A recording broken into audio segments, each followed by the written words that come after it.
افغانی معاملہ ہے یہ میری رائے میں باقی معاملات سے تھوڑا سا مختلف اس لیے ہے کہ ایک تو افغان ہمارے بھائی ہیں، لیکن یہ اس قسم کے بھائی ہیں جیسا وہ ایک انگریزی مقولہ ہے نا کہ ہم دونوں بھائی ہیں، تمہاری چیز بھی میری چیز ہے اور میری چیز صرف میری چیز ہے. تو اس میں اس طرح کا ان کا معاملہ ہے کہ یہ پاکستان سے تو پوری مدد چاہتے ہیں، لیکن جب پاکستان کو ضرورت پڑتی ہے تو انہیں پتہ ہے کہ پاکستان کا ایک ویک پوائنٹ انڈیا ہے، یہ فوراً اس کے ساتھ رکھتے ہیں معاملہ. بہرحال ہم واپس آتے ہیں. یہ جو مہم چلی ہے اس میں دو تین باتیں آپ نوٹ کر لیجئے. ایک تو یہ کہ یہ جس طرح مہم چل رہی ہے نا، یہ سٹارٹ ہوئی ہے، یہ ایک ناکام مہم ہے.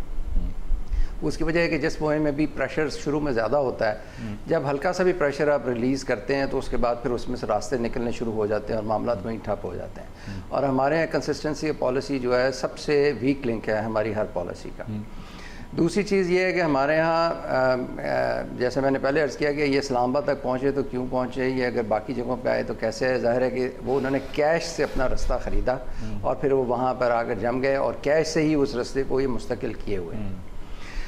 ایک اہم چیز یہ کہ اس وقت پھر یہ کیا ہو رہا ہے. اس وقت جو کچھ ہو رہا ہے اس میں ایک تو یہ ہے کہ انٹرنیشنل جو ڈونرز ہیں یا ایجنسیز ہیں ان کو تھوڑا جھنجھوڑا جائے. اور دوسری بڑی بات یہ ہے کہ وہ صرف یہ چاہ رہی ہے گورنمنٹ کہ جو پاکستانی اکانومی پہ افغان فٹ پرنٹ آ گیا ہے نیگیٹولی، جس طرح آپ نے ذکر کیا اسمگلنگ کا یا ڈالر کے جانے کا یا ان چیزوں کا، اس کو کم کیا جائے.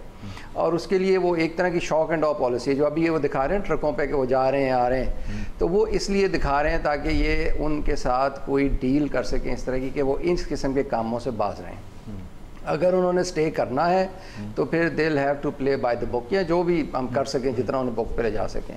نکالنا ان کو نہ تو آسان ہے اور نہ ہی پاکستان کی موجودہ جو سٹرکچر ہے لا انفورسمنٹ کا یا سول بیوروکریسی کا وہ ممکن بھی نہیں ہے.